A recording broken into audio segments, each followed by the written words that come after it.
Dolphins are intelligent, sociable, and beloved creatures, but a third of the 40 or so species are under threat. In West Africa, the creatures are regularly caught and killed.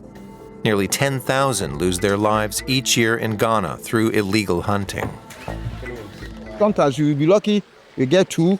Sometimes you'll be lucky, you get big one. Why are dolphins killed? What happens to the meat? It's a grisly business.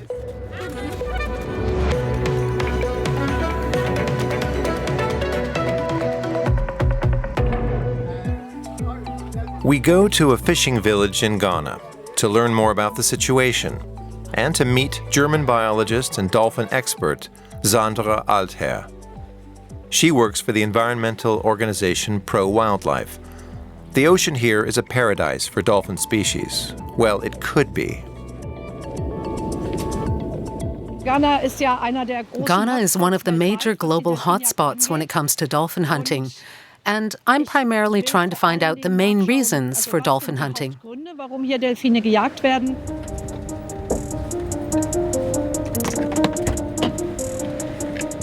Together we travel along the coast of Ghana.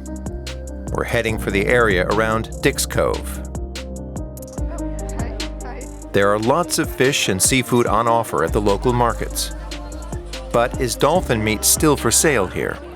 Sandra Altherr can't spot any on offer in the market stalls. They said we shouldn't sell it anymore. The vendors are wary. They know that dolphins are legally protected. Nevertheless, they are debating whether to show us their dolphin meat. They decide against it. We ask other market vendors, but get the same response. Hours later, this fisher lets us follow him. We don't know where he's taking us. Then he opens up his storeroom. After this, you don't catch me. No. Are you sure? His catch from the last few days is stored in freezers.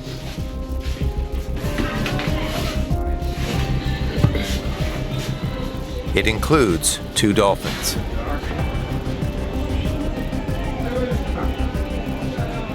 It's good. Original one. This one is meat, it's sea meat. These can fetch around 50 euros. These are pantropical spotted dolphins, one of the world's most abundant dolphin species. They grow to between 1.7 and 2.4 meters. At the coast, we meet biologist Isaac Okiere. For years, he has been researching the dolphins here. We go with him and a few fishers on a boat trip into areas frequented by dolphins.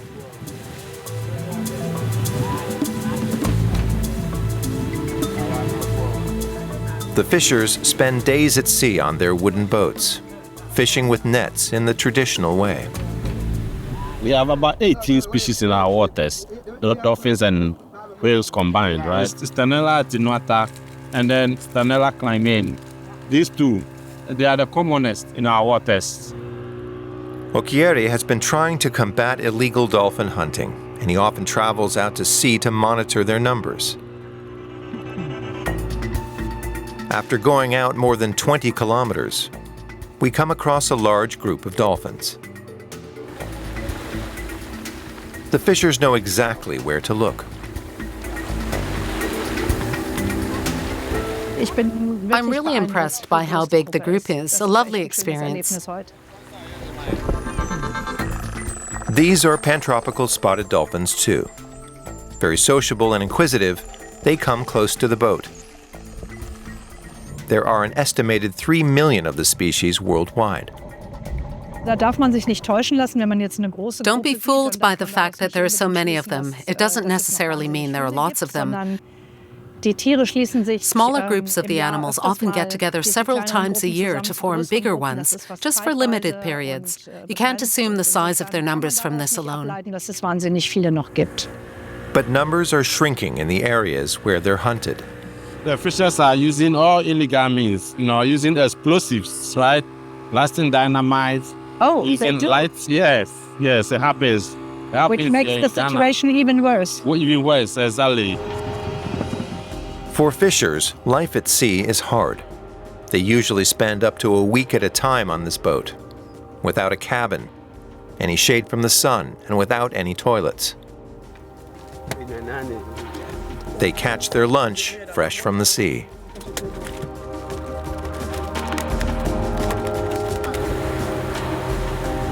After a few hours, they confess that they also catch dolphins. They can identify all the different species here. This one is good. The meat is soft and tasty. The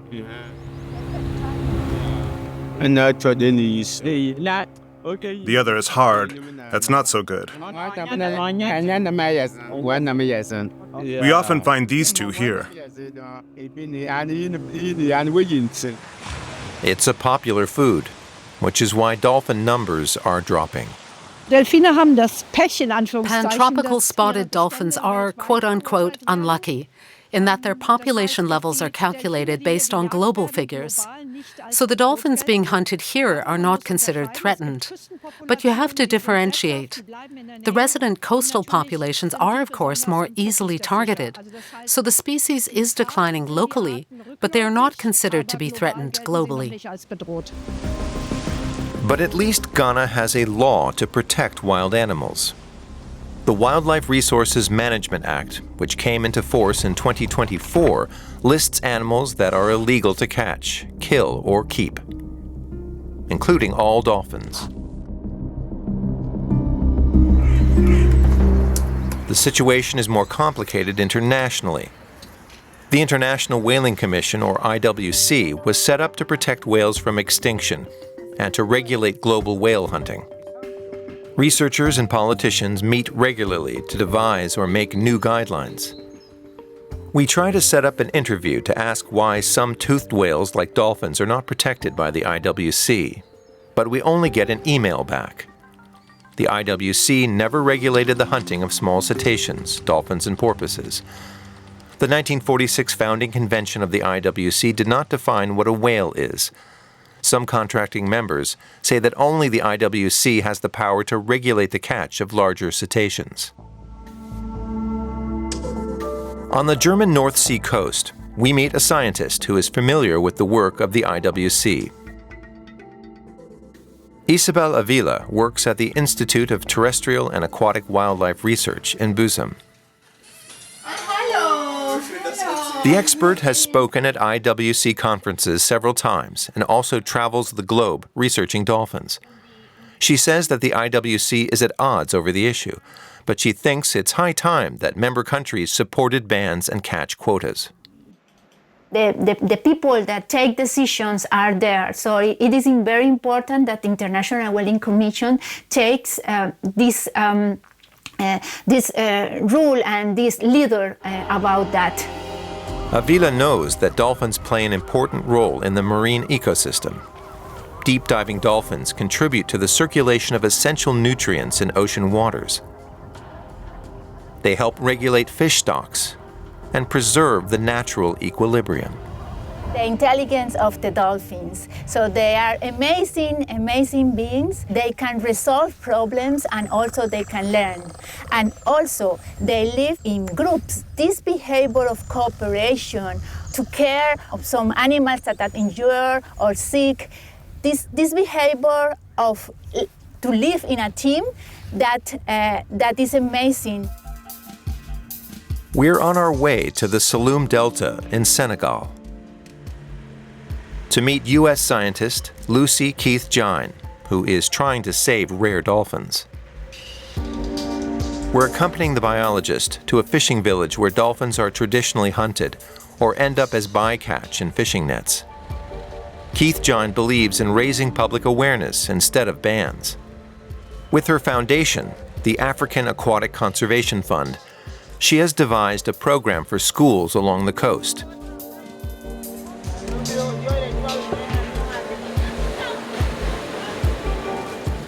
In this school, the future has already been decided for most of the children. The girls will be fish traders and the boys fishers.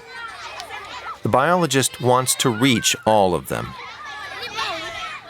because we want people, particularly children, to grow up understanding the need to protect them and why it's important, because they are so rare. And unfortunately, we're certain that some are caught in nets, probably accidentally, but at the same time, they're not released when they're caught in nets. And we find that in our work here, it's much easier to get through to children and change their minds than adults. The main concern is the Atlantic humpback dolphin. Here we have a list of animals from Senegal. The humped back makes the Atlantic humpback dolphin easy to identify.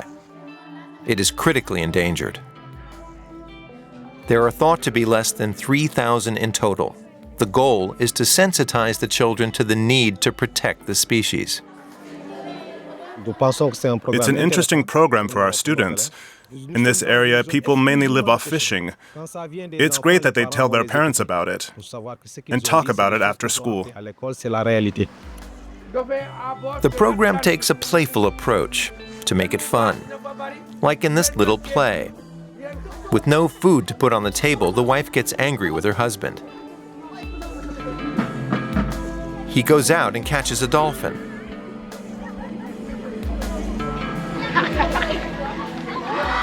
But then the police arrive. In the end, the dolphin has to be put back in the water. Lucy Keith Jine is happy with how the day has gone. It's a long-time project, but it's a good feeling for today. It's a success. Yeah, really exciting. We're really happy to be doing these education programs. Just really make the kids laugh, but think about it at the same time. The play's star has spent many years out at sea himself. I remember, in the past we caught and ate the dolphins, but we didn't sell them. We stopped eating them when we found out that they play a very useful role in the ecosystem. Back on Ghana's coast, Sandra Alther mingles with the fishers.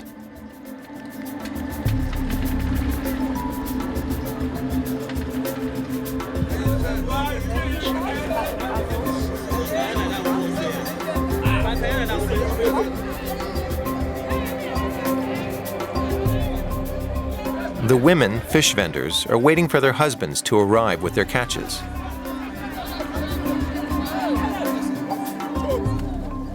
Fish in all shapes and sizes are being offloaded, including rare species like this manta ray. But no one wants to be filmed. They insist we move on. There's likely some dolphin in one of the vessels here. Okay, yeah. Yes, but then they are very apprehensive. But we carry on filming at another beach. Here, sharks are being offloaded quite openly. They are a prized catch. The fins are sold to China. They fetch a high price, even though some shark species are protected under international law. Talking to the fisher was very interesting. I asked him what kind of sharks they were, and he didn't know himself what kind had been caught. If the people involved don't know what species they are, then all the measures meant to protect individual endangered species are, of course, very difficult to implement. It's sobering. Dozens of dead sharks line the shore.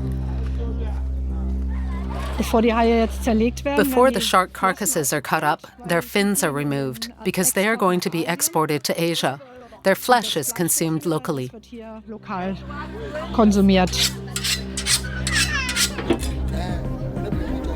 At least the meat gets eaten.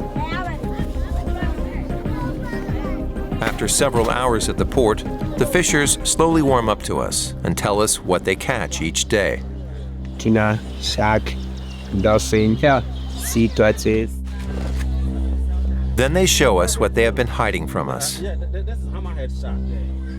More sharks, including a hammerhead shark and a dolphin. That is a pantropical spotted dolphin. It can be easily identified from the many spots on its flanks. The Clemeny dolphin has become so rare that the pantropical spotted dolphin is the main one left here, but its numbers are also dropping.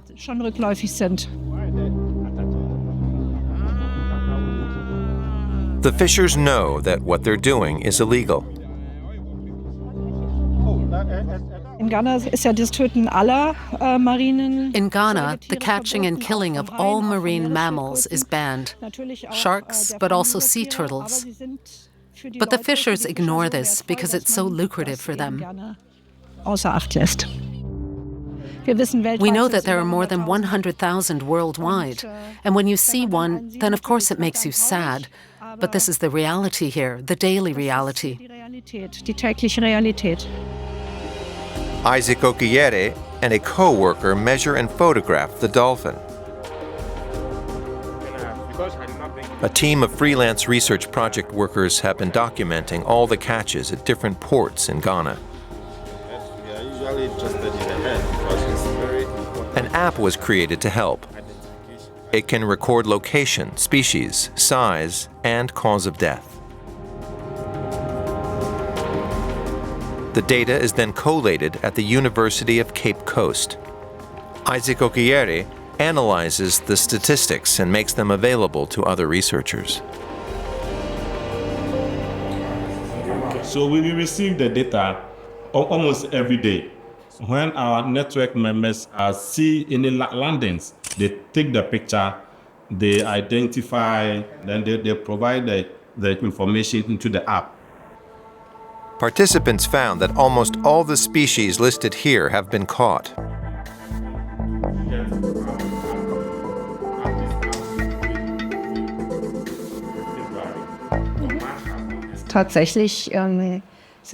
The locations recorded here show where catching is taking place, including significant catches that haven't already been documented in the literature. The app lets us take a much more systematic approach to what's happening right along Ghana's coastline. We'll have to keep these numbers in mind and consider whether there are even more dolphins being caught than we previously thought.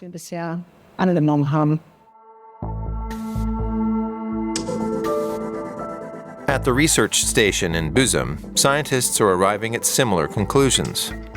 1/3 of all dolphin species are declining. Isabella Vila's research testifies to that too.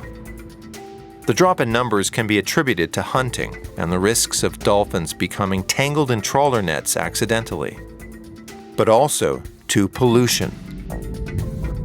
We need to act. We need to protect the dolphins because they help for the health of the ocean, and there are no specific rules in worldwide to protect them from pollution, from collision with boats, from noise pollution, from direct harvesting, from bycatch. Back in Senegal, we're going in search of the rare Atlantic humpback dolphin. Together with biologist Lucy Keith-Jine, we travel across the country, through villages and small towns, to a remote national park. The sprawling river landscape of the Saloum Delta. We join the conservationists for their annual census. The area is home to a population of the species, which only lives along the western coast of Africa. Researchers conduct the tally during the same 2-week period each year.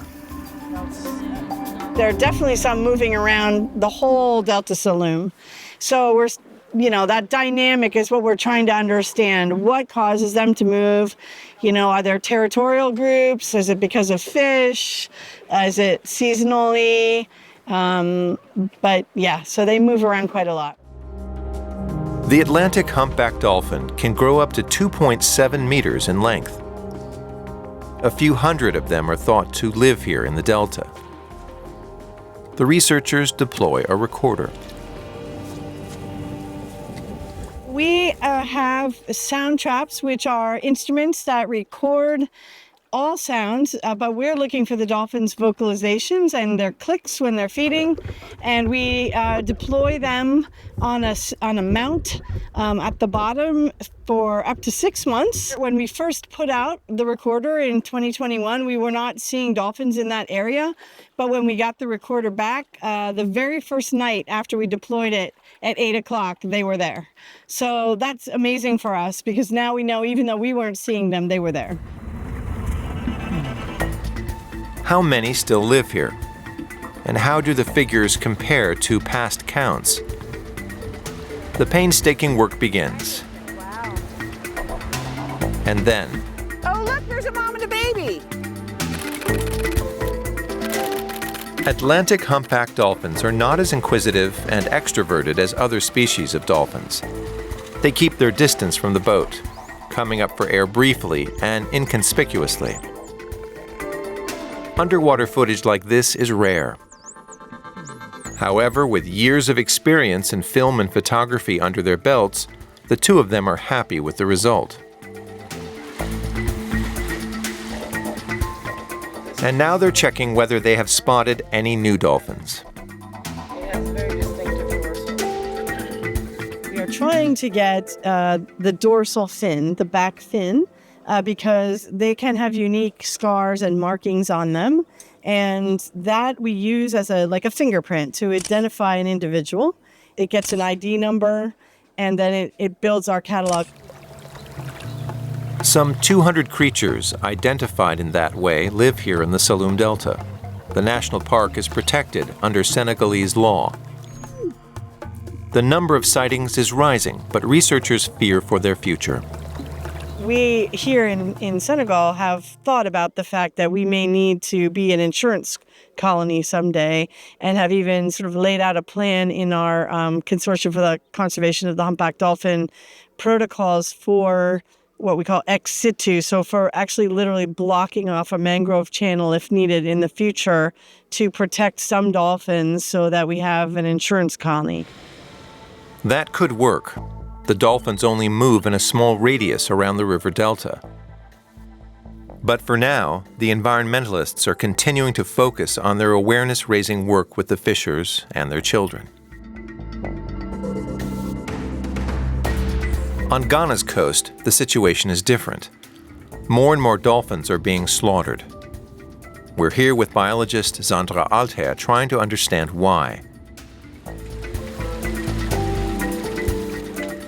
She's been working for years on studies about illegal dolphin hunting. One of the main causes, dolphin meat is used to lure sharks. The creatures are cut up at sea and their flesh is used as bait to catch more lucrative prey. That way, killing dolphins goes under the radar, making figures impossible to determine. Dozens of sharks are also landed, despite being protected under law.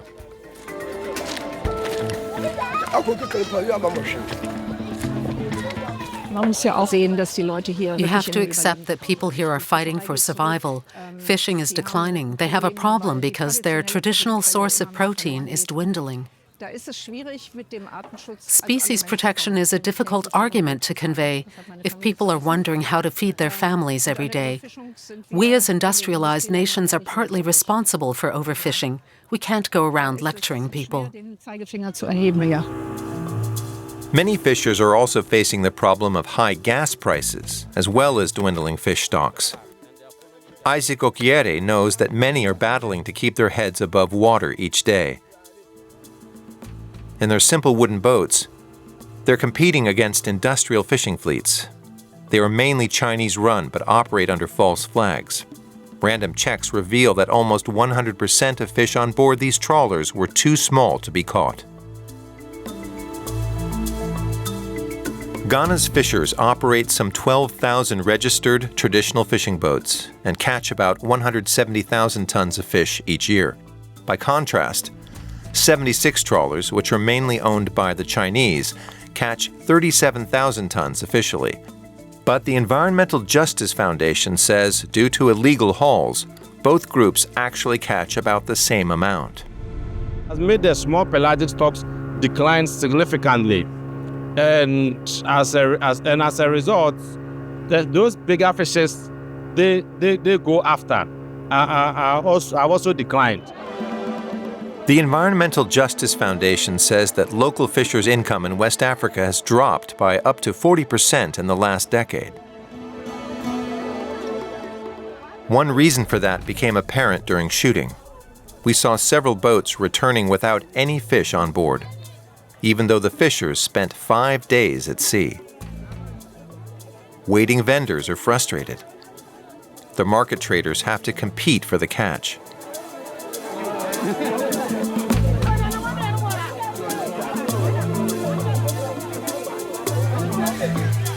Ben, who owns a boat himself, says that things are getting more difficult for everyone here.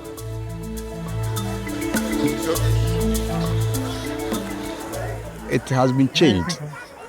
Formerly, when you go, we get a lot of fish. But recently, no fish. It's very difficult for you to get fish. As you can see, a lot of canoes are here because of money. You don't have money to go. You don't have money to go. So our work has been destroyed. I didn't get any fish. I got a big fish. One dolphin, big one dolphin. Do you have to throw it away? No. I have to bring it. Sometimes we eat it. And sometimes we sell it. It depends how big it is.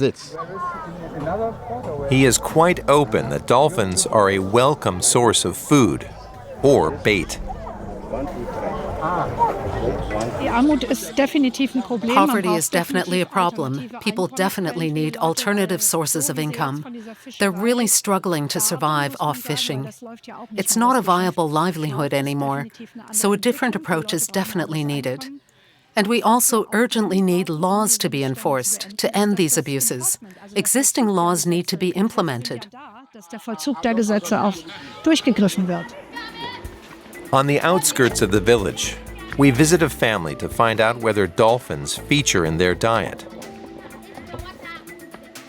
This fisher, who owns several boats and has employees, openly admits to regularly catching dolphins. Not just as shark bait, but also to feed his family.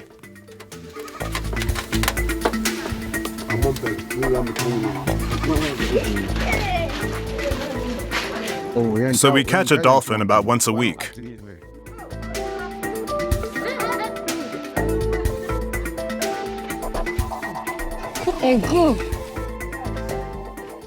Fisher families generally eat everything that gets caught. Average incomes here amount to less than 200 euros a month. The possibility of developing a sort of marine ecotourism here is being considered. For example, instead of fishing and hunting dolphins, the fishers would take tourists out to sea and give them the chance to see live dolphins in the wild.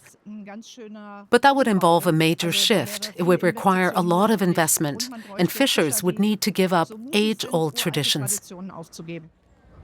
But as we have seen, Ghana is still a long way from that. As long as the seas are exploited by foreign fishing fleets, and many people lack the means to subsist, dolphins will remain on the menu, and illegal hunting will continue.